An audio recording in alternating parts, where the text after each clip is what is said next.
alaikum tout le monde. Je vous salue. Je vous souhaite la bienvenue à ce point de presse.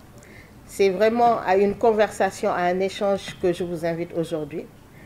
Mesdames et messieurs de la presse, chers amis, chers sympathisants, ce point de presse est le point de lancement de notre coalition MSK des Kaliakar, MSK pour Mariam Selikan.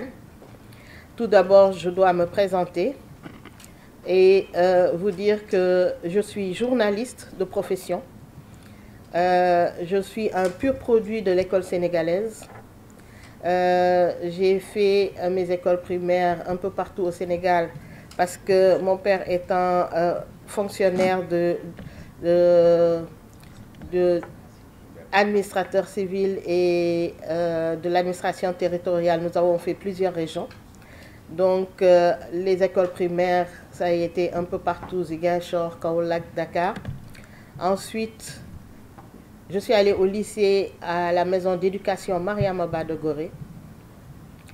Et quand je suis sortie du lycée, j'ai fait le concours du CESTI, le Centre d'études des sciences et techniques de la communication, qui m'a donné donc un diplôme de technicien supérieur, de journaliste technicien supérieur. Et dès après le CESTI, j'ai eu la chance d'intégrer la radio-télévision sénégalaise en 1992.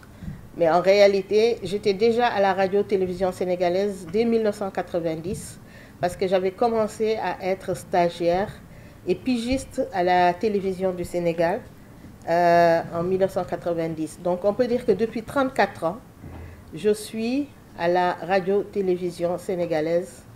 Et dans cette institution, cette grande institution des médias sénégalais, j'ai gravi tous les échelons jusqu'au poste de conseiller spécial du directeur général chargé des contenus. Et avant cela, j'ai été directrice de la RTS 2. Mais j'ai dû, après le CESTI, 5 ans après mon diplôme du CESTI, aller faire un diplôme supérieur à l'Université de Montréal pour compléter un master en communication organisationnelle à l'Université de Montréal, de 1997 à 2001. Et depuis 2001 que je suis rentrée au Sénégal, je n'ai fait que travailler pour et dans mon pays. J'ai eu plusieurs offres pour aller travailler à l'international, mais j'ai choisi de rester travailler dans mon pays. Et mieux, j'ai choisi de rester dans le secteur public de l'audiovisuel parce que je suis une grande militante du secteur public de l'audiovisuel.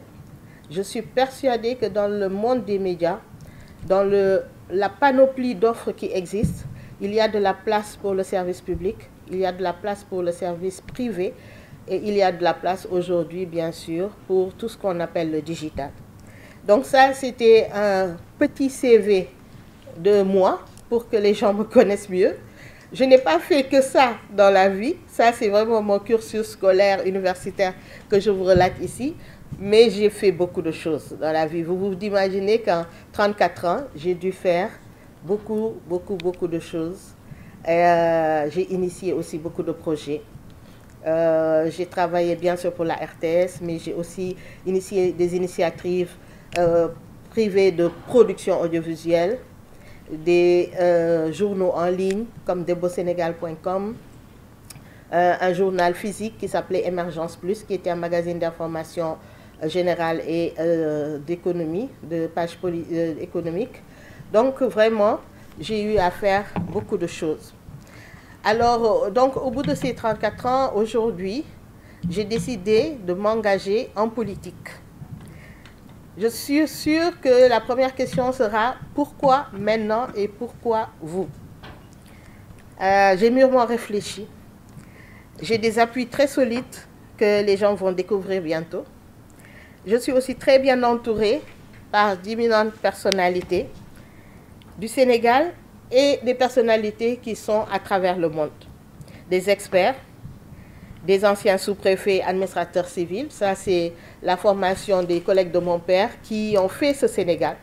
Parce que figurez-vous que mon père, il a fait l'école William Ponty, donc ça remonte loin. Alors, des gens avec qui il a cheminé ou bien des gens qu'il a encadrés, aujourd'hui sont à nos côtés, nous conseillent et nous offrent leur support. Des généraux et des colonels à la retraite. Nous avons des fonctionnaires internationaux, des chefs d'entreprise qui travaillent ici au Sénégal et qui travaillent aussi à l'international. Des journalistes talentueux, des professeurs d'université, et tous vont signer bientôt ma profession de foi que je vais présenter au public dans 2 jours, Inch'Allah.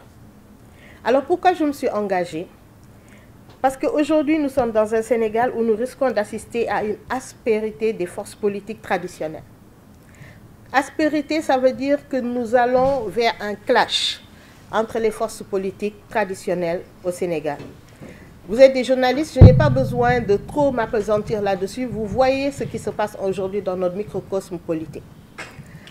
Vous avez vu ces grands blocs disparates qui sont en train de vouloir malgré tout se réunir entre eux et fabriquer quelque chose. Si l'expérience n'avait pas encore été faite jusqu'à date, on aurait pu dire ok. Mais nous l'avons vu et revu. Ce sont des alliances contre nature, je peux dire, qui ne nous mèneront à rien de bon. Des alliances qui sont là pour juste le temps des élections et après nous allons revenir à la case départ. Il nous faut un nouveau contrat social, ancré sur les droits humains et fondé sur une nouvelle vision de notre développement. Cette œuvre nécessite l'implication de nouveaux acteurs dans l'arène politique. C'est pour ça que nous, pendant plus de 30 ans, nous avons refusé de nous mêler de politique. Nous sommes restés à équidistance des chapelles politiques.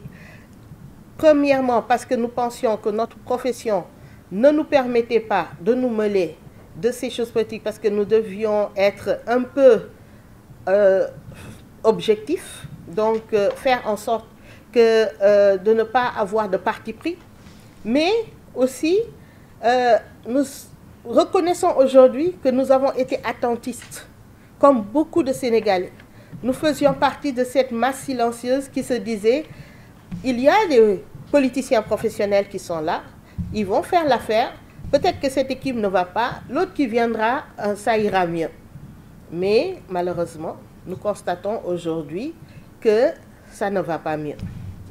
Alors, cette œuvre nécessite l'implication de nouveaux acteurs dans l'arène politique qui viendront renforcer les capacités de nos forces vives pour créer des emplois décents dans les économies vertes, dans l'économie numérique, pour éliminer la violence à l'égard des femmes, promouvoir les droits humains et mettre en place des institutions solides et résilientes. Nous parlons de paix sociale.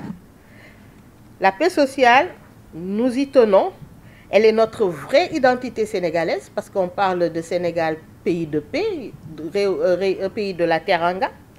Eh bien, cette paix sociale, elle a un coût politique et budgétaire. Donc, je m'attellerai à la garantir et à promouvoir en permanence dans l'hémicycle où se décident les grands sujets de notre société. Cette paix sociale, c'est notre leitmotiv. Il nous faut promouvoir une autre version de nous-mêmes, disons une meilleure version de nous-mêmes. Des gens nous ont promis ici un nouveau type de Sénégalais.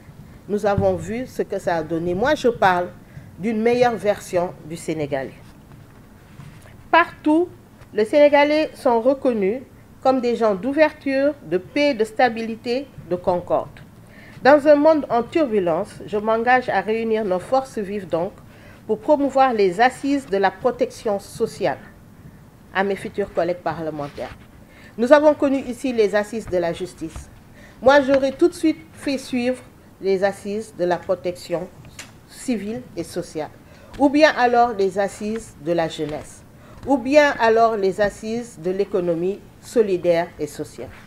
Pourquoi?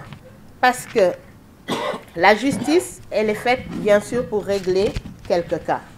Mais aujourd'hui, pour réunir nos populations et leur redonner l'espoir, et surtout entretenir l'espoir, parce que l'espoir a été suscité, l'espoir était là. Mais aujourd'hui, pourquoi nous n'arrivons pas à maintenir l'espoir? Pourquoi nous n'arrivons pas à faire en sorte que nos jeunesses aient foi en leur avenir? Ça, c'est un problème et nous devons tous nous atteler à régler ce problème-là. Et surtout, rapidement. Je voudrais donc aider à réaligner nos politiques nationales avec les attentes de nos populations. Et dans tous les domaines, que ce soit la santé, l'éducation, la justice, les emplois privés et publics, le coût de la vie. Réaligner les politiques nationales avec les attentes de nos populations, ça veut dire quoi? Ça veut dire que nous, les femmes, en tout cas, nous pouvons très bien vous l'expliquer. Ça veut dire que vous faites le marché avec ce que vous avez. Vous avez un budget, vous avez des ressources. Au lieu d'aller dans des sophistications budgétaires ou alors de, je ne sais pas, patriotisme économique ou quoi que ce soit, regardons d'abord quelles sont les priorités de nos populations. Quelles sont les priorités de nos jeunesses? Quelles sont les priorités des femmes qui composent cette population et qui tiennent à bout de bras les économies dans les maisons? Et réajustons nos politiques de finances publiques par rapport à ça. C'est tout simplement ça. Aujourd'hui, une femme sénégalaise, vous lui donnez 10 000 francs de dépenses quotidiennes, elle va vous livrer des repas pour 10 000 francs de dépenses quotidiennes. Mais si demain, vous n'avez plus que 3 000 francs ou 5 000 francs, mais tout de suite, elle va se réajuster. Elle va aller au marché, elle va faire preuve d'ingéniosité, d'intelligence, et elle vous apportera un repas qui équivaut à votre budget. Pourquoi? Parce qu'il n'est pas question qu'elle laisse ses enfants dehors qui ne mangent pas. Il n'est pas question qu'elle laisse son mari qui ne mange pas. Il n'est pas question qu'elle laisse sa famille sans ressources, sans repas, sans nourriture. Ça, c'est notre capacité d'adaptation. Eh bien, aujourd'hui, au Sénégal, il est temps de nous adapter et de faire les politiques de nos moyens. Nous gaspillons beaucoup notre temps précieux en parlotte, nos ressources humaines et financières et notre environnement. Si nous voulons mieux vivre, il faut limiter les gaspillages multiformes. Et nous, les femmes, nous, les jeunes du Sénégal, nous le comprenons mieux que quiconque. Nous sommes ceux qui subissons le plus ces gaspillages. Je propose de réduire les gaspillages de nos ressources naturelles, humaines, de réduire les gaspillages de nos ressources environnementales. Et de plus en plus, bien sûr, nous devons aller vers le recyclage. De plus en plus, nous devons aller vers une prise de conscience pour que nous puissions réutiliser des ressources humaines, ressources naturelles ou alors des ressources économiques, que nous puissions les réutiliser à autre chose, ou alors des produits qui nous pensons sont périmés dans nos maisons, que nous puissions les réutiliser à autre chose grâce au recyclage pour donner une autre vie, une autre forme de circularité à nos produits et éviter donc le gaspillage. Nous, les femmes sénégalaises, nous voulons maintenir servir pour mieux subir. Tout le monde sait que les femmes sénégalaises subissent beaucoup dans ce pays. Nous pouvons apporter plus en gérant mieux et à tous les niveaux, individuels, dans nos quartiers, dans nos villes, dans nos entreprises et dans les instances qui décident de notre vie. Ça veut dire l'Assemblée nationale. Pourquoi nous, notre coalition, nous avons visé l'Assemblée nationale? Parce que là se prennent des décisions. Pourquoi nous avons visé l'Assemblée nationale? Parce que nous pensons que nous avons des solutions. Et ces solutions-là, malheureusement, depuis des années, nous écoutons, nous attendons et nous n'avons vu personne, ni entendu personne les proposer. Notre jeunesse. Nous regardons notre jeunesse aller mourir en mer. Et tout le monde critique. Oui, xale yi dañu yàkkamti, oui, xale yi li ñuy yóbbu géej suñ ko utiliser woon fii dinañ def dara et tout ça. Mais cette jeunesse, elle a plus besoin d'appui que de critiques. Cette jeunesse, elle est désemparée. Cette jeunesse, elle sent qu'elle n'a plus d'espoir, elle n'a plus foi en son avenir et en ses forces. Elle est dans le doute. Il faut maintenant transformer ce doute en force intelligente et transformer notre pays. Notre jeunesse, c'est moins le pétrole et le gaz. Je veux dire notre richesse, c'est moins le pétrole et le gaz que notre jeunesse. Nous sommes vraiment en train de nous amuser avec notre jeunesse. Nous pensons que parce qu'on nous a promis pétrole et gaz, nous allons devenir riches comme Crésus. Mais si nous perdons notre jeunesse, ce pétrole et gaz ne nous servira à plus rien. Nous sommes en train de les perdre dans l'immigration irrégulière, dans le chômage massif, en milieu rural et urbain, dans les emplois précaires et peu valorisants et dans les échecs scolaires Quand on vous dit Goneyi, on vous donne des Jakarta et des charrettes. Voilà les emplois qu'on a prévus pour les jeunes. Mais je veux dire, on est dans quel Sénégal? On est dans quel pays? Et ça, c'est quelque chose qui nous interpelle.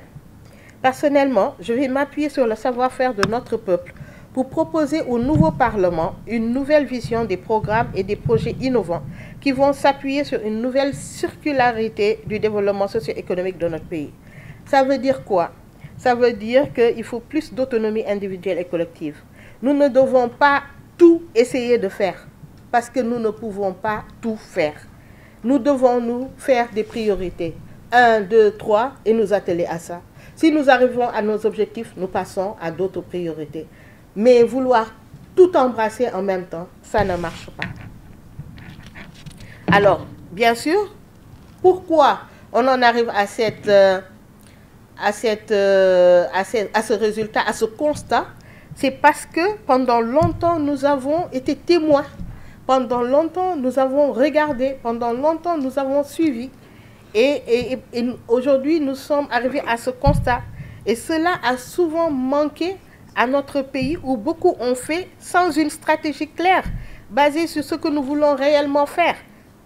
Nous cooptons des stratégies qui viennent de l'international, qui viennent des pays des Blancs, et nous voulons les adapter coûte que coûte à notre pays, jusqu'à notre démocratie, jusqu'à notre façon de former nos enfants, jusqu'à notre façon de mettre nos programmes éducatifs en place. Ça ne marche plus.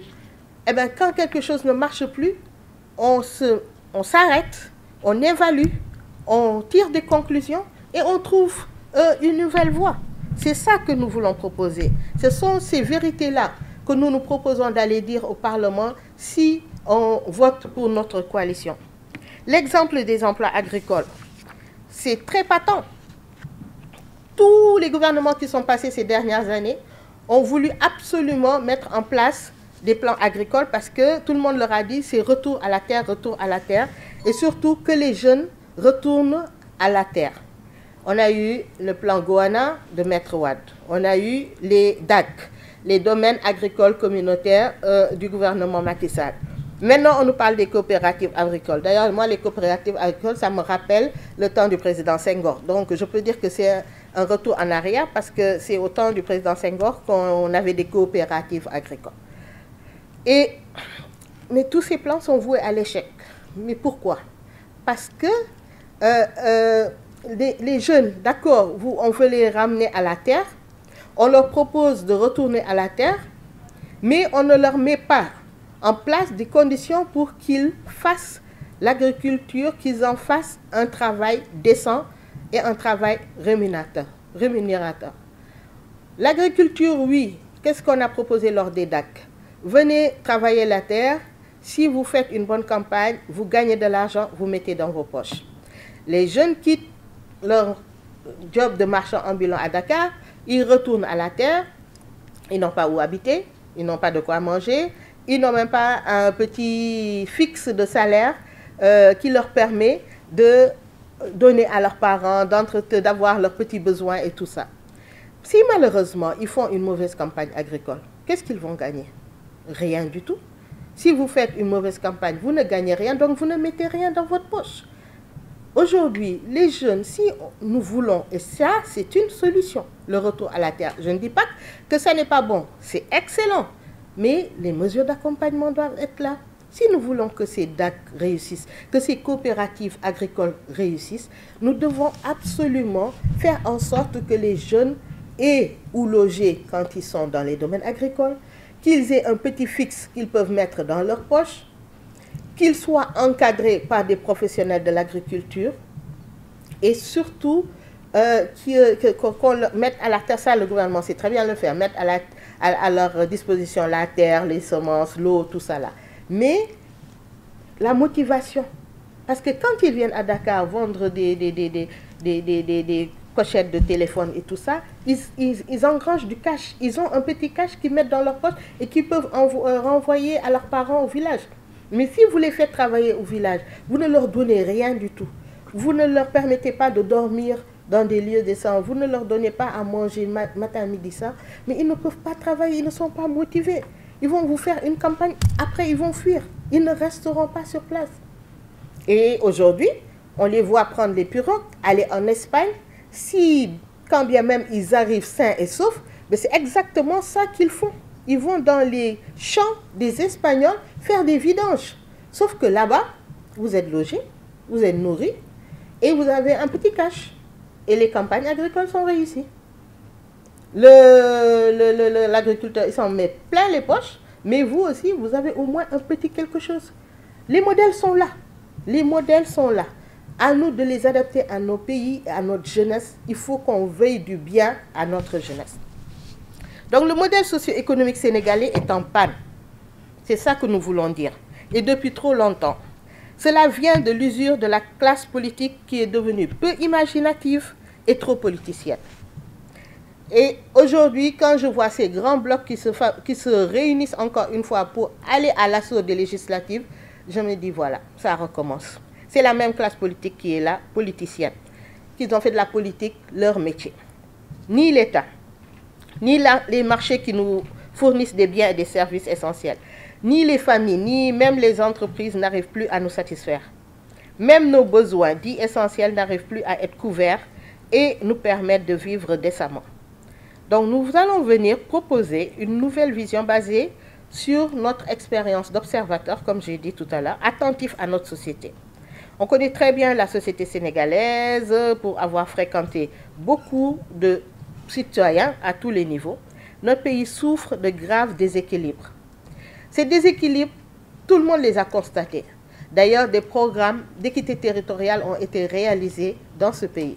Mais encore une fois, c'est bien de parler d'équité territoriale, mais il vaut mieux motiver les jeunes, les accompagner et surtout les former. Un programme d'équité territoriale, l'exemple le plus patent et le plus récent pour moi, ce serait le PUDC, qui a été vraiment théorisé pour régler ce problème d'équité territoriale.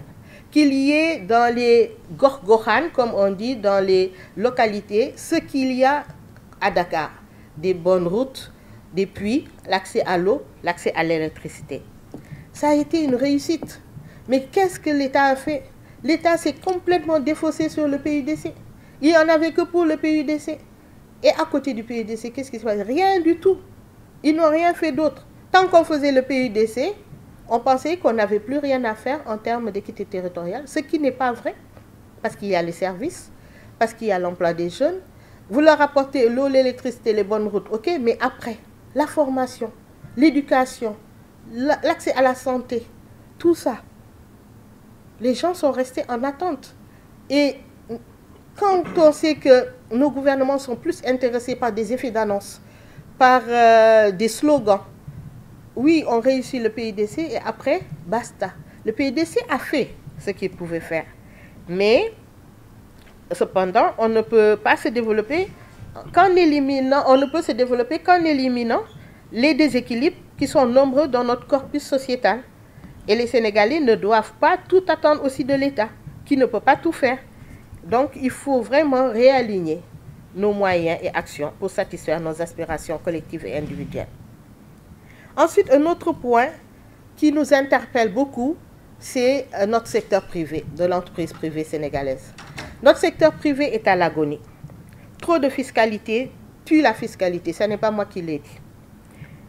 Mais comment voulez-vous rebooster la production, relancer la consommation en lâchant la machine, mais vraiment la grosse artillerie de la fiscalité sur les entreprises locales? Comment voulez-vous qu'on y arrive? Comment pouvons-nous comprendre l'arrêt des chantiers dans le bâtiment quand on sait que plus de 4000 emplois directs et indirects sont menacés? La dernière enquête sur l'emploi au Sénégal montre l'ampleur du travail à accomplir.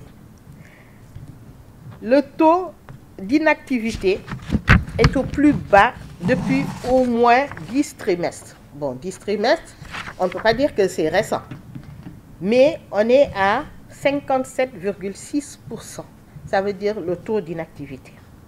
Le problème, ce n'est pas le secteur public, hein, parce qu'en juin dernier, en juin 2024, les emplois dans le secteur public, c'est-à-dire les fonctionnaires, sont passés de 183 000, sont arrivés à 183 000 contre 171 000 auparavant. Donc en un an, on est passé de 171 000 et quelques fonctionnaires à 183 000 et quelques. C'est-à-dire en un an, on a quelque chose de 100 000 emplois de plus. Mais alors, pourquoi le secteur privé, lui, n'arrive pas à accélérer les mécanismes de création d'emplois? Une piste pourrait consister à favoriser, sur le plan législatif et fiscal, favoriser donc les entreprises du secteur privé. On pourrait aussi voir du côté des secteurs d'activité qui sont fortement créateurs d'emplois, c'est l'agriculture, comme je l'ai dit tout à l'heure, c'est l'industrie, c'est la manufacture, c'est la construction, c'est l'hébergement, c'est la restauration, la distribution, la santé, le nettoyage, les centres d'appel, etc. Et surtout l'hôtellerie. Vous voyez dans quel état se trouve l'hôtellerie dans notre pays? L'hôtellerie ne s'est jamais remise du Covid-19. Et dès qu'ils ont voulu un peu sortir la tête de l'eau, aujourd'hui, on a un gap de plus de 900 lits pour faire face aux Jeux Olympiques d'été, aux Jeux Olympiques de la jeunesse qui vont arriver au Sénégal. Et on arrête les chantiers. Tous les chantiers sont arrêtés.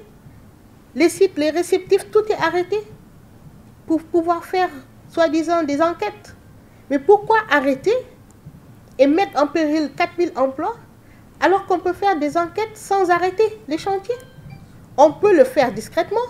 On peut, tout en enquêtant, éviter d'arrêter les emplois. Parce que dans cette chaîne de l'hôtellerie, on a tout ce qu'on voit ici, les commis, les directeurs, les sous-commis. Je veux dire, c'est une chaîne de valeur, mais immense. Dans le bâtiment, c'est pareil. J'ai écouté plusieurs fois dans les réseaux sociaux des porteurs d'eau, des porteurs de ciment, des charretiers, des vendeurs de sable. Il n'y a pas que les gros bonnets qui sont des entrepreneurs ou des, comment on dit ça, des promoteurs immobiliers. Il y a tout ce petit monde-là qui vivait de ça, qui travaillait pour les chantiers. Même la gare routière d'à côté qui vend des chantiers aux travailleurs, mais même elle est impactée. Alors aujourd'hui, nous devons nous ressaisir. Nous devons repenser à nos politiques. Nous devons nous concerter. Nous devons parler ensemble. Il ne s'agit pas d'être directif comme ça et de donner des contrats et de tomber sur les gens de façon unilatérale. Non, il est évident qu'il y a à redire sur tout ce qui s'est passé pendant ces années.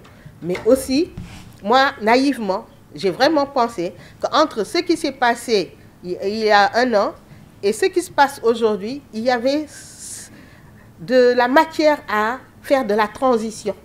Quand on veut développer un pays, quand on veut le bien-être des populations, il y a une transition à respecter. Il y a à prendre les gens par le bras, à les amener tout doucement vers là où on veut les amener. Mais il n'y a pas à être brutal et agressif. Et ça, c'est contre-productif. Donc, voilà quelque chose qui nous tient à cœur. Et vraiment ce cri du cœur pour les entreprises privées du Sénégal, pour le secteur privé sénégalais, qui cherchent à sortir la tête de l'eau, à remonter la pente et qui n'y arrivent pas. Je ne vais pas revenir sur la déliquescence de notre politique, de notre démocratie. Ça, vraiment, tout le monde le voit. Ça ne sert à rien de revenir là-dessus. Mais quand même dire que la situation sociale est explosive. Notre société réellement dort sur une poudrière. Notre jeunesse devient de plus en plus impatiente. Et la condition de la femme sénégalaise se détériore. Je vous dis que moi, je suis sortie de l'école Mariama Ba de Gorée.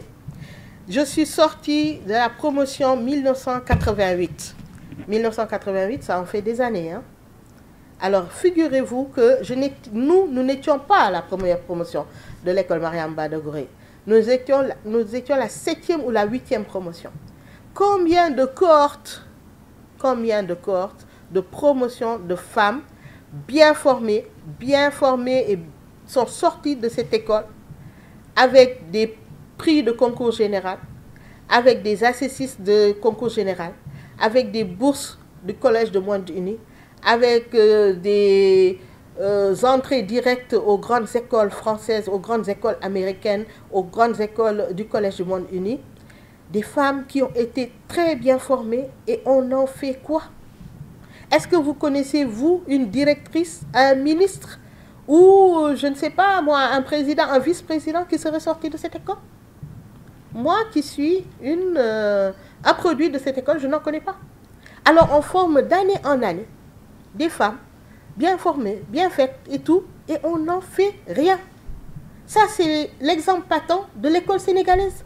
Aujourd'hui, l'école sénégalaise forme pour rien. Vous avez le bac, vous avez des gros prix, vous avez des grosses citations, et après vous revenez, si vous ne restez pas à l'étranger pour travailler pour des organismes internationaux, des banques mondiales, des ceci, de cela, si vous revenez dans votre pays, ben vous ne travaillerez pas. Et pourquoi vous ne travaillerez pas? Parce qu'on vous dira que vous ne faites pas de la politique. Si vous n'êtes pas engagé politiquement, vous n'avez aucune chance. Et ça, c'est quelque chose, c'est une forme de discrimination que je ne peux pas comprendre. Et que nous ne pouvons plus laisser aller, nous ne voulons plus nous taire. C'est pour ça que nous, dans notre coalition, dans notre liste, vous allez retrouver des anciennes de l'école Mariamba de Gorée qui nous soutiennent à fond et qui veulent aujourd'hui faire entendre leur voix et demander pourquoi il y a un lycée d'excellence, des lycées d'excellence dans ce pays. Que fait-on de ces produits, de ces lycées d'excellence? Je ne dis pas qu'il faut une discrimination positive, mais il faut au moins que ça serve à quelque chose. Des filles excellentes, on les trouve aussi dans d'autres lycées. Mais aujourd'hui, les femmes sont discriminées dans ce pays. Si vous regardez notre attelage gouvernemental, vous le savez. Si vous regardez notre attelage parlementaire, vous le savez. Les femmes doivent toujours se battre 2 fois plus pour avoir ce que les hommes ont.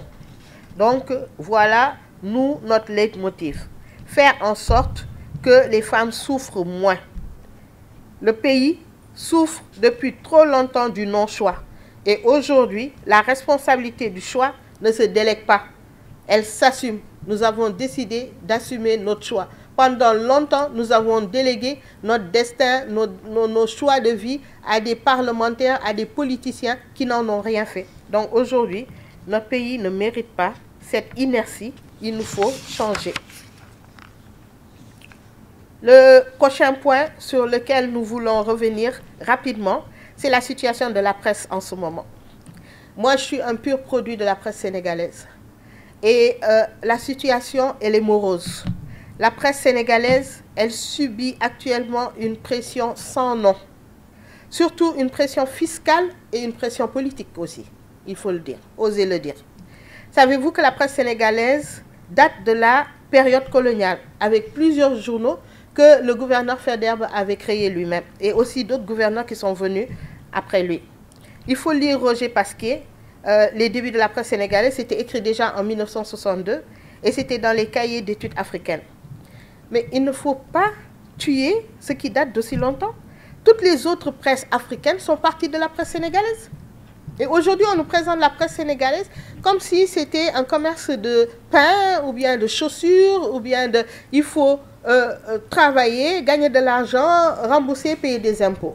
Mais la presse ne marche pas comme ça. Les médias, le monde des médias, ce n'est pas un monde de business, de bana-bana. Ce n'est pas un monde où les gens sont entrés pour faire de l'argent. D'accord, c'est dans nos pays, parfois on voit des journalistes qui sont millionnaires, peut-être même milliardaires, mais ça n'est pas ça la vocation. En tout cas, nous, les journalistes que nous avons appris, ça n'est pas ce journalisme-là. De la presse où il faut faire de l'argent tout de suite, gagner, payer des impôts. Oui, payer des impôts, d'accord, payer des impôts. Mais il faut traiter, c'est mon avis, les médias avec un autre régime. Nous n'avons pas le même régime que les entreprises qui fabriquent, des multinationales qui fabriquent tout de suite des téléphones portables ou bien des choses qui mettent dans le marché. La presse, c'est un produit de prestige. C'est la voix, c'est l'image de notre pays ici, à l'international et en Afrique. C'est ce sont les médias qui font montre du génie sénégalais. Ce sont nos médias qui sont les porte-paroles de notre population, de nos jeunesses et de nos capacités. Nous devons les respecter. Donc aujourd'hui, la situation de notre presse elle est lamentable. Et elle est sans issue, alors que, pourtant, il y a des possibilités de rencontres, échanges, de négociations, de moratoire, de tout ce que vous voulez. Pourquoi donc cet acharnement? Donc c'est mon cri du cœur pour la presse sénégalaise qui doit faire montre du savoir-faire sénégalais. Et elle est pionnière, elle est respectée, elle est plébiscitée à l'international. Et il faut faire les rencontres à l'international pour s'en rendre compte. Et elle a réglé aussi beaucoup de situations dans d'autres pays, pas juste au Sénégal. Dans d'autres pays, la presse sénégalaise a été sollicitée pour venir régler des situations. Bien sûr, je suis d'accord qu'il ne faut pas mélanger les torchons et les serviettes. Je suis d'accord aussi qu'il ne faut pas jeter le bébé avec l'eau du bain. Parce qu'il ne faut pas mettre tout le monde dans le même panier et penser que tout le monde est peut-être pourri, délinquant, comme le mot qu'on nous affable en ce moment. Et tout le monde, donc, ne peut pas être logé à la même enseigne. Chers amis, j'ai ramassé, comme je vous ai dit au début, ça n'est pas vraiment un discours, parce que nous, les journalistes, nous ne savons pas faire des discours. C'était un ramassis de notre état d'esprit et des raisons qui nous ont fait nous engager en politique, qui nous ont fait accepter d'être la tête de liste de cette coalition MSK des Kaliaka, qui nous ont fait accepter de nous lancer pour des joutes électorales qui, Inch'Allah, vont nous mener au Parlement sénégalais, et surtout échanger avec vous les thèmes majeurs sur lesquels nous voulions revenir et donc nous entretenir avec vous. Je ne suis pas allée très en profondeur sur l'éducation, la formation, parce que ça c'est un gros morceau. Je préfère vous donner la parole pour que vous posiez vos questions, et mes associés et moi, nous nous ferons un plaisir de répondre à vos questions et bien sûr d'échanger avec vous. Je vous remercie de votre attention. Moi aussi, je suis fière de vous parce que vous avez posé des questions de journalistes. Donc, on se retrouve. Info 24. Vous avez parlé d'Hydro-Québec. Effectivement, c'était une belle expérience Hydro-Québec. À l'époque, j'étais encore étudiante au Canada et j'avais travaillé avec mon frère Abdoulaye Rochayawan à faire venir Hydro-Québec au Sénégal. Et vous savez, l'hydroélectricité, je sais que tôt ou tard, on y arrivera. Aujourd'hui, on parle des énergies renouvelables. Et l'hydroélectricité est quelque chose de très, très, très important. Et ce pays est traversé par 3 fleuves, le Sénégal. Ça aurait été notre chance si on avait continué l'hydroélectricité et on s'était entendu avec Hydro-Québec. Aujourd'hui, on aurait eu moins de problèmes d'accès à l'énergie. Mais merci pour ça. Donc, vous avez parlé de la présence féminine à l'Assemblée nationale. Comment j'apprécie la présence féminine. Vous savez, aux élections,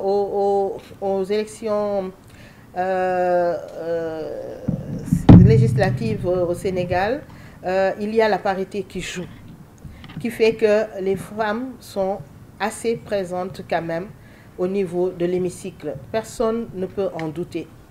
Mais personnellement, pendant longtemps, je m'étais posé des questions sur la présence féminine à l'Assemblée nationale.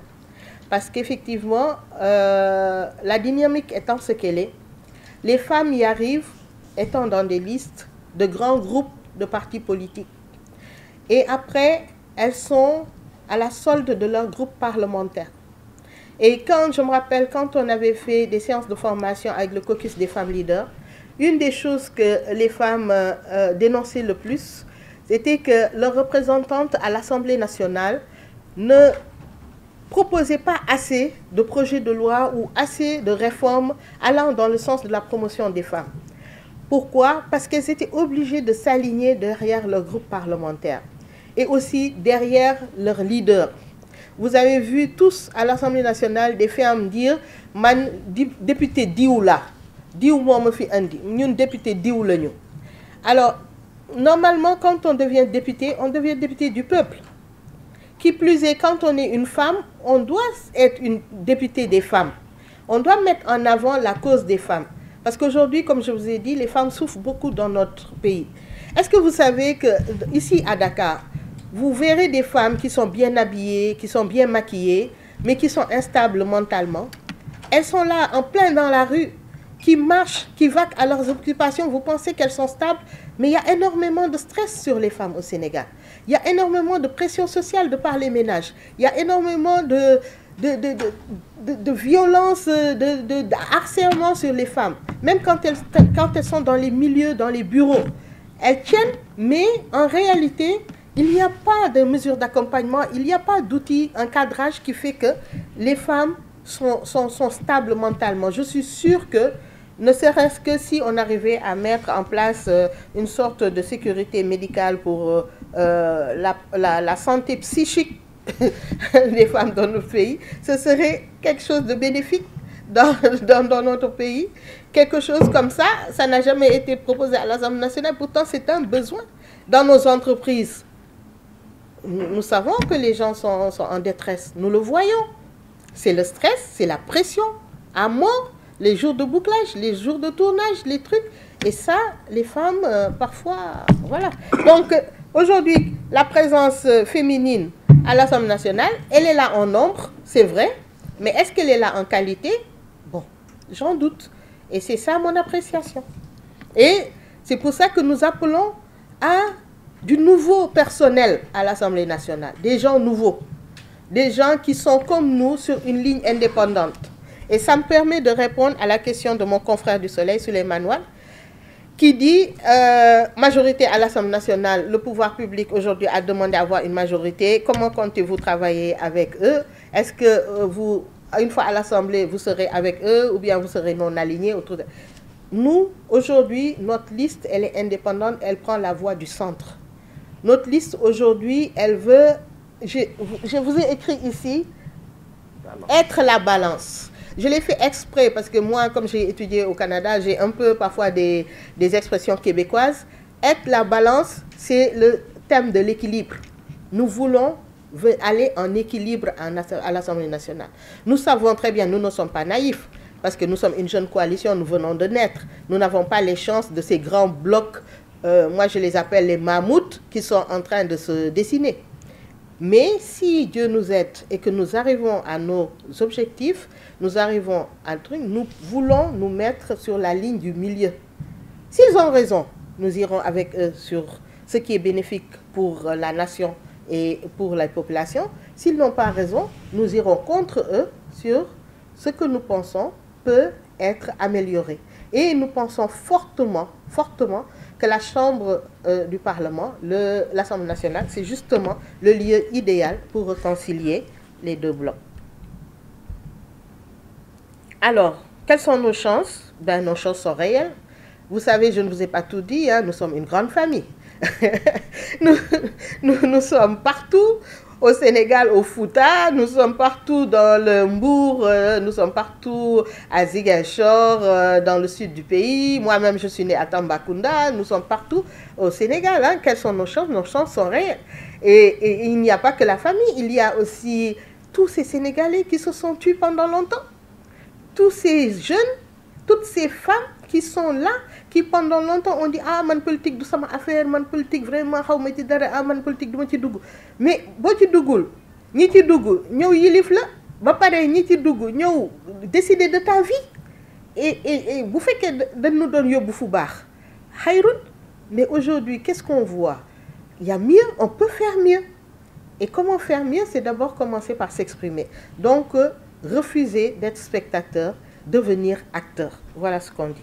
Voilà nos chances.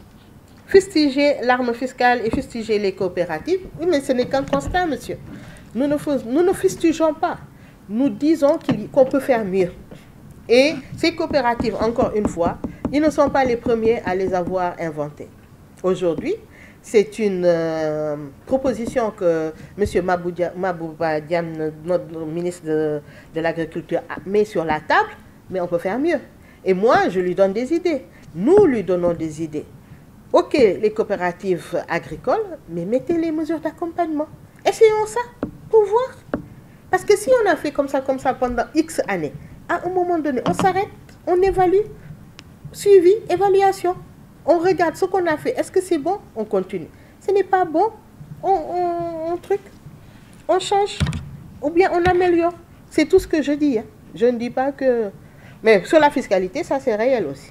Que ce soit sur le secteur privé ou que le secteur, comme j'ai dit, de nous autres, les journalistes, la fiscalité à outrance, mais c'est contre-productif. Vous mettez trop de fiscalité, vous obligez les gens à vous payer, ils vont payer. Mais qu'est-ce qu'ils vont faire derrière? Ils vont virer du monde. Ils vont dégraisser. Et quand ils dégraissent, ils vous créent du chômage. Et ce chômage, il revient sur vous. Donc c'est contre-productif. Vous ne gagnez rien.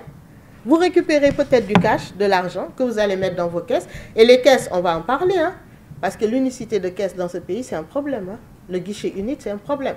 Tout le monde paye et tout va au trésor public.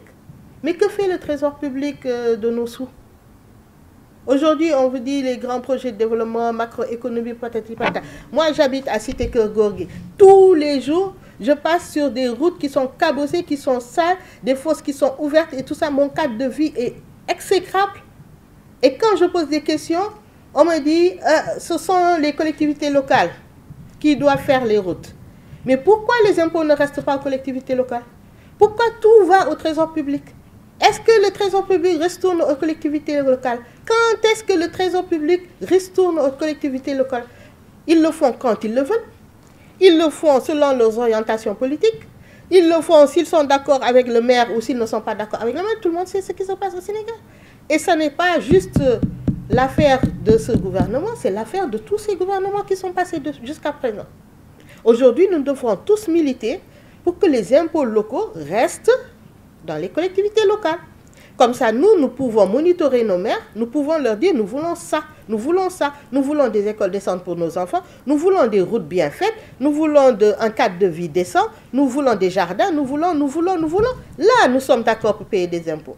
Mais aujourd'hui, tout le monde paye et tout va au trésor. Et les trésors, qu'est-ce qu'ils font? Ils payent les bailleurs de fonds, ils payent les dettes. On nous annonce qu'on a 8 000 milliards de dettes à payer d'ici 3 ans. Je l'ai entendu il y a 3 jours, mais j'ai failli bondir. 8 000 milliards de dettes. On va où? Donc nous sommes les Sénégalais qui continuons tous les jours à payer des dettes, à payer des impôts. Bien sûr, on nous oblige au forceps, on est obligé de le faire. Alors nous payons et nous ne voyons en retour rien du tout parce que tout va dans les dettes là qu'ils ont un truc. Et ils disent, ouais, on s'endette pour, je ne sais pas, vous donnez du courant, vous donnez un meilleur cadre de vie. Mais on n'en voit rien de tout ça là. En tout cas, ils vous disent aussi, on prend l'argent pour faire de l'équité territoriale. J'en ai parlé tout à l'heure, ce qui est normal, ce qui est bien. Pourquoi? Parce qu'on va créer des routes dans des localités les plus arriérées du Sénégal, comme il y en a à Dakar, ce qui est bien. Mais le gars qui vit à Dakar, la personne qui vit à Dakar, elle ne voit pas son cadre de vie s'améliorer. Elle ne voit pas des écoles décentes pour ses enfants. Elle est obligée de mettre... Aujourd'hui, nous devrions pouvoir mettre nos enfants dans des écoles publiques décentes. Nous sommes obligés tous de mettre nos enfants dans des écoles privées, de payer. Dans les grands pays, ils mettent l'enfant dans l'école de son quartier. Et cette école livre la même qualité d'éducation, de formation que l'école privée. Mais ici, nous n'arrivons pas à obtenir ça. Parce que les gens refusent de penser à ça, refusent de poser ces questions-là à l'Assemblée nationale, de soulever ces problèmes. Les gens vont à l'Assemblée nationale pour suivre un leader, pour s'aligner sur la ligne d'un groupe parlementaire et faire ce que la ligne du parti a décidé de faire. Voilà pourquoi nous ne voulons plus être dans les partis. Quelle politique pour la presse? Monsieur Diawara.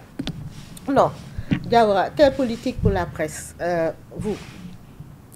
La presse, encore une fois, moi ce que je dis, c'est qu'il y a la possibilité de parler ensemble. Sincèrement, moi je n'appréhende pas la presse comme un bien. C'est vrai que personne ne nous oblige à nous insérer dans l'entreprise de presse. C'est un choix. Comme quelqu'un choisit d'être boulanger, comme quelqu'un choisit d'être notaire, comme quelqu'un choisit d'être docteur. Mais la presse est une matière à entretenir. Et aujourd'hui, je crois que il y a moyen de s'asseoir autour d'une table, nous-mêmes, acteurs de la presse, excusez-moi, nous savons que nous devons faire le ménage. Nous le savons, hein. Nous nous regardons les yeux dans les yeux et nous savons qu'il y a parmi nous beaucoup d'infiltration, beaucoup de gens qui nous ont infiltrés, qui ne sont pas de notre monde. Moi qui suis du monde de la télévision, si aujourd'hui je me suis un peu, comment on dit ça, pris du recul par rapport à la RTS, c'est d'une part, j'avais pris cet engagement d'aller dans des activités politiques et ça n'est pas compatible parce que pendant de tout temps, je me suis tenue à équidistance des chapelles politiques en me disant, quand on est journaliste, on est journaliste. Quand on n'est plus journaliste, on enlève son boubou de journaliste, on prend un autre boubou. C'est ça qui est honnête et éthique. Donc, quand ce qui se passe aujourd'hui, c'est que nous savons tous que dans le milieu, il y a des gens qui n'auraient jamais dû être là. Et nous, comment nous avons appris à faire le journalisme, nous avons même l'impression que nous ne pouvons plus exercer ce journalisme que nous avons appris à l'école. Il n'y a plus de place pour ça ici, dans notre pays.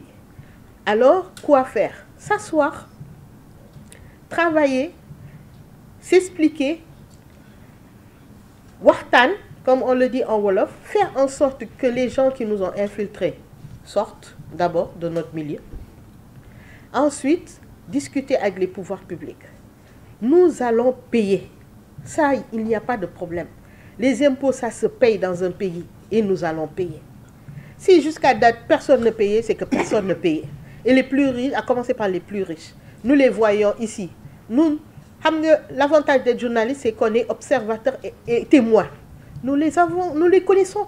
Les plus riches, beaucoup plus riches que nous, étaient dans ce pays et ne payaient pas. Alors pourquoi nous, on allait payer? Pourquoi? Parce que le peu qu'on gagnait, sincèrement, les gens qui sont dans l'exercice majeur, parce que pour moi j'ai fait télévision au CESTI, mais pour moi, l'exercice majeur de la presse, c'est la presse écrite, c'est l'écriture. Parce que pour moi, la presse, ça passe d'abord par un projet écrit. Il faut écrire. Même en télévision, on écrit d'abord, avant que la vidéo ne vienne. En radio, on écrit d'abord. Donc aujourd'hui, l'exercice majeur, c'est la presse écrite. Et qu'est-ce qui se passe dans la presse écrite? Je sais pas, des multitudes d'éditions de quotidiens qui sortent par jour et qui coûtent 100 francs. 100 francs CFA. Mais qu'est-ce qu'on peut faire avec 100 francs CFA?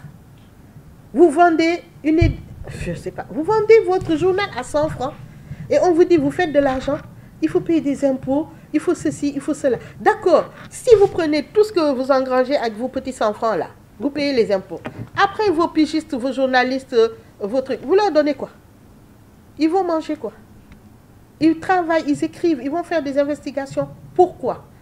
Donc, le patron de presse, comme le dit mon cousin Mahmoudou Ibrakan là, du truc, on me correct, mais ils vont préférer payer des emplois, payer leurs collaborateurs, avant de payer les impôts. Maintenant, les impôts, ça se négocie. Les impôts, ça peut s'étaler dans le temps. Les impôts, ça peut se payer par moratoire. Et c'est ça qu'on devait privilégier. C'est ce que je dis, moi. Voilà les solutions qu'on devrait apporter à l'Assemblée nationale et le dire haut et fort. Et ça, je crois que les journalistes, s'ils investissent l'Assemblée nationale, ils pourront le dire mieux que quiconque. Parce qu'eux savent ce qu'ils vivent tous les jours. Ça n'est pas juste de laisser juste des politiciens professionnels parler à notre place et décider de nos vies, de nos emplois et de comment nous devons mener notre travail. Alors que je vous dis que nous sommes dans un domaine noble. Nous sommes dans un domaine respecté, qui a sauvé des vies, qui a empêché dans ce pays qu'il y ait des crises, qui a empêché dans ce pays qu'il y ait des njunyak, qui a empêché dans ce pays qu'il y ait, comment on dit ça, des vols ou des je ne sais pas quoi. Donc, on doit rendre hommage plutôt à la presse sénégalaise. Chaque fois qu'on a eu besoin de la presse sénégalaise, elle a répondu présent. Donc, aujourd'hui, on doit la traiter avec plus de respect. Voilà ce que je dis. Et ça, c'est un message fort que je voudrais, si Dieu m'aide et que j'arrive à l'Assemblée, je voudrais le porter très haut.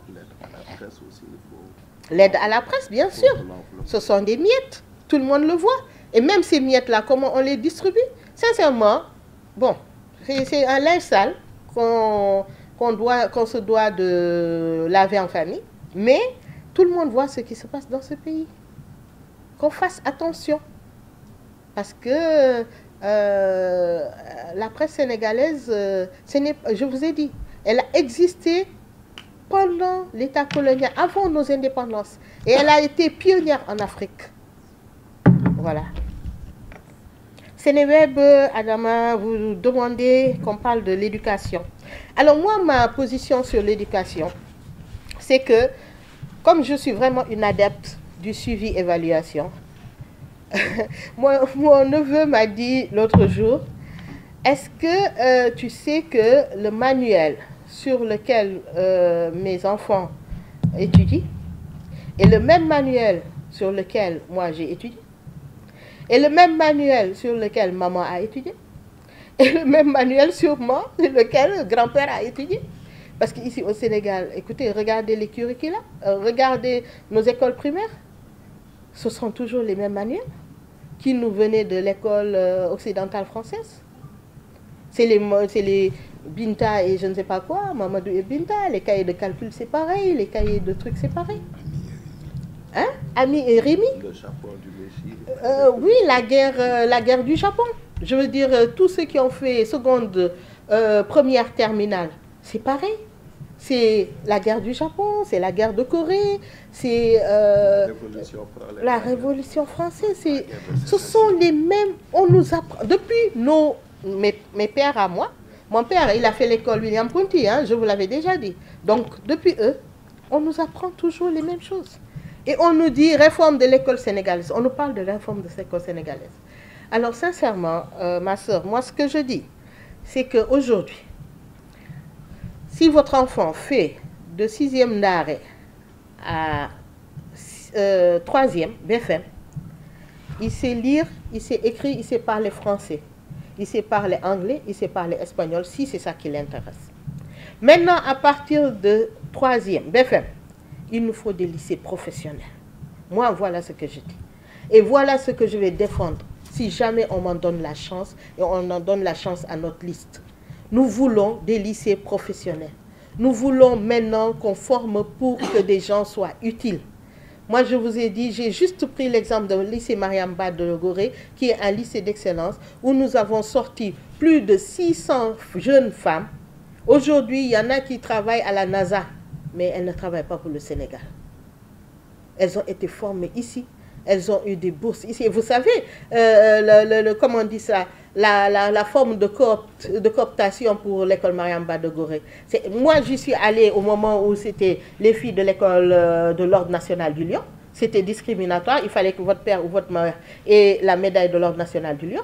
Mais depuis 1984, c'est complètement démocratisé. Ce sont les meilleures jeunes filles du Sénégal qui y vont sur la base des résultats de, comment on dit ça, de l'entrée en 6e, n'est-ce pas? Ces jeunes filles, leurs pères n'ont pas de médaille, leurs mères n'ont pas de médaille, elles ne viennent pas de familles riches, elles ne viennent pas... C'est la méritocratie, mais totale. Elles y vont sur la base de leurs résultats, après un concours d'entrée en plus. Comme le Britannique militaire. Comme le Britannique militaire. Pourtant, les gens du Britannique, vous les retrouvez au gouvernement, hein, je vous dis, hein, parce qu'il y a cette solidarité de corps qui fait que, voilà, les militaires, ils connaissent leur affaire. Mais nous, non, rien.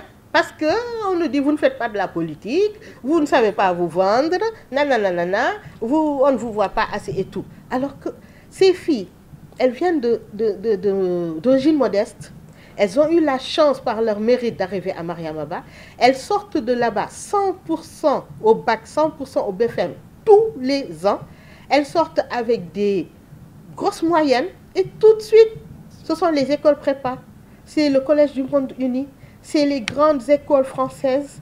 Et quand elles sortent de là, elles reviennent au Sénégal, on leur dit, vous ne travaillez pas parce que vous ne faites pas de la politique. Wa lolo, fu ñu koy waxee, fu ñu koy nettalee loolu. Donc elles restent 2 ans, 3 ans, on les traîne en brique, ben elles repartent. Et là, elles vont aller travailler aux États-Unis, au Canada, elles vont aller travailler en Australie. Nous avons une amicale des anciennes de Mariam Ba. Moi, j'ai été la présidente de l'amicale pendant 5 ans, il y a 10 ans ou 15 ans. Mais je vous dis, les filles sont partout dans le monde à travailler et à bien travailler. Même aujourd'hui, dans l'industrie du pétrole ici, il y a des filles qui sortent de Mariamba qui sont des employés de Woodside, des grandes entreprises pétrolières, mais pas pour le Sénégal. Parce que dans notre canevas de gouvernement, de parlement, de tout ce que vous voulez, mais personne n'y pense à ces filles-là. Personne ne va se dire, on a là un vivier, en tout cas, de filles, de femmes, bien faites. Nous, notre slogan, c'était tête bien faite, tête bien pleine. Et ça, ce vivier est là, et personne ne va chercher là-bas. Personne ne pense à aller chercher là-bas. Personne ne fait même pas mention à ces filles-là. Aujourd'hui, il y a une deuxième école d'excellence à Diourbel, pareil, rien du tout. On les forme, on les laisse comme ça. Alors moi, je vous dis, que ce soit pour eux, que ce soit pour les autres, sincèrement, notre système éducatif doit être réformé. Aujourd'hui, avoir le bac au Sénégal, ça ne sert à rien. Ça ne sert à rien. J'ai le bac, ça ne sert à rien. Parce qu'après, c'est quoi? C'est des orientations dans des universités. Il n'y a même pas assez de place. C'est des écoles professionnelles qui prennent le résidu. Après. Et vous retrouvez même des gens qui ont bac plus 5 qui se jettent en mer aujourd'hui pour aller vers l'Espagne et aller faire des vendanges dans les champs espagnols. Mais mettons des lycées professionnels. La menuiserie dans ce pays, c'est quelque chose de réel. Vous demandez aux menuisiers de quoi ils vont avoir besoin. Ils vont vous dire, on n'a pas d'équipement pour faire des belles finitions, pour faire des choses jolies, comme en Corée du Sud, comme en Chine, comme ailleurs. Et pourtant, notre coopération internationale devrait pouvoir nous permettre d'avoir ici une chaîne, une école bien faite, professionnelle, lycée, où on fera de la menuiserie pour les jeunes qui sont à Delafosse, pour les jeunes les filles qui sont à Kennedy et tout ça, et qui veulent s'insérer dans ce métier. La teinture, c'est un métier. Tout ce qui va avec les habits, le stylisme, c'est un métier. Tout ce qui va dans les métiers de bouche. Les Sénégalais, ils aiment manger, ils aiment préparer, ils sont ingénieux. Ça, c'est des métiers. L'agriculture, n'en parlons pas. Moi, je suis allée faire le salon de l'agriculture une fois avec la RTS. Je ne sais pas c'était en quelle année. Je crois que c'était sous le président Wade. C'était le plan Guana et tout. Mais c'est là que j'ai vu, c'est formidable les lycées agricoles en France. Au moins, un ouvrier agricole, il est formé. Vous lui donnez un tracteur, il sait comment faire marcher son tracteur. Le tracteur tombe en panne, il sait comment le réparer. Il sait quel est le sol qui s'adapte au tracteur. Ici, vous savez qu'on a donné des tracteurs à des marabouts, des chefs religieux pour le champ, alors que les sols qu'ils exploitaient ne s'adaptaient pas au tracteur. Les tracteurs se sont tout de suite embourbés. Est-ce que vous saviez ça? Non, je veux dire, on met toujours la charrue avant les bœufs. Aujourd'hui, c'est des cohortes et des cohortes de jeunes qu'on met dans l'enseignement, dans le collège. On les envoie au lycée, ils vont jusqu'au bac et après... Ben voilà. Donc nous, en termes de politique d'éducation, nous militons fortement pour qu'il y ait une professionnalisation de nos jeunes. Ça, c'est d'un point de vue purement technique. Maintenant, d'un point de vue éditorial, qu'est-ce qu'on nous apprend à l'école? L'autre jour, j'ai écouté mon fils Souleymane Bachir Diagne, le grand professeur, et mon autre fils, qui est d'ailleurs son élève, Adiba, débattre à la télévision de la philosophie. Et il parlait de comment l'islam soufi au Sénégal est purement philosophique. J'ai dit, ben voilà. Enfin, des gens, des voix autorisées qui viennent nous dire qu'en fait, nos chefs, de tout temps, ont fait de la philosophie. Moi, je le savais, parce que moi, je suis descendante de Thierno Souleymane Baal. Et j'ai pu démontrer avec notre association Thierno Souleymane Baal, avec le film qu'on a fait, avec les écrits, avec le symposium, le colloque international qu'on a fait à l'Université de Dakar et tout, les historiens des éminentes personnalités, nous avons pu prouver que Thierno Souleymane Baal, du temps de la révolution du Fouta, ils avaient un projet de société et que c'était de la démocratie à travers l'Almamia. C'était de la démocratie. Et c'est un projet politique. Et c'est de la science politique. Personne ne l'appelait de la science politique à l'époque. mais c'est de la science politique. Un professeur d'université de l'UGB m'a dit, chaque année, j'ouvre mes cours avec la Révolution française de 1790 en sciences politiques. Je ne savais pas qu'il y avait une révolution du Fouta de 1776 antérieure et qui était de la science politique parce qu'elle a mis en place des rituels, elle a mis en place des chartes, elle a mis en place des modes de gouvernance, elle a mis en place une assemblée qui est tournante et voilà ce qu'on nous appelle et l'égalité entre les gens, les genres et tout. Ne tuez pas les femmes, ne les malmenez pas. Je veux dire, tout ce qu'on retrouve en termes de droits humains dans la Révolution française et dans les chartes de la Révolution française était déjà là. Aujourd'hui, c'est des éminents professeurs comme Souleymane Bachir Diène qui viennent nous dire que notre islam soufi, c'est-à-dire nos Cheikh Ahmadou Bamba, Seyd El Hadj Malick Sy, Cheikh Omar Foutiyou Tall et tout ça, ce qu'ils ont fait, c'est de la philosophie. Le islam qu'ils ont prôné, c'est de la philosophie. Parce que c'est quoi? C'est de l'épistémologie, c'est la relation de l'homme à l'homme, c'est de la relation de l'homme à sa société, et c'est des chartes. Eux, nos chers l'ont basé directement sur l'islam, sur le Coran, c'est là qu'ils l'ont appris. Mais les grands philosophes, les Socrates et autres, eux, ils l'ont basé sur l'observation du monde qu'ils ont fait et des sciences. Alors aujourd'hui, nous faisons quoi à l'école sénégalaise? Pourquoi nous n'apprenons pas à nos jeunes ce que nos chers et nos marabouts et nos grands-pères et nos aïeuls nous ont laissé? Au lieu d'aller chercher ce que les Socrates et tout ça ont amené, alors que, voilà, il y a des modèles beaucoup plus proches de nous. Vous voyez, ce sont ces genres de réflexions que nous devons accepter de mener tous ensemble. Accepter, j'ai dit, parce que tout le monde sait qu'il faut le faire, mais les gens n'acceptent pas. Je ne sais pas pourquoi les gens n'acceptent. Peut-être que ça n'arrange pas certains, mais nous devons maintenant accepter. Pour nos enfants, pas pour nous. Parce que nous avons subi ces années de torture en philosophie, en latin, grec et tout ça là. Mais aujourd'hui, pour nos enfants, pour nos petits-enfants, pour nos gens à venir, nous devons, le système scolaire doit leur donner la chance d'être formés avec des modèles qui leur ressemblent, partie des écrits de nos chers et qui nous disent et qui nous ressemblent et qu'on peut très bien valablement défendre sur le plan philosophique, mathématique, théorique. Ça, c'est du domaine purement éditorial. Et nous devons former nos jeunes aux métiers qui leur servent pour pouvoir développer notre pays. Voilà ce que je veux répondre à vos questions sur l'éducation.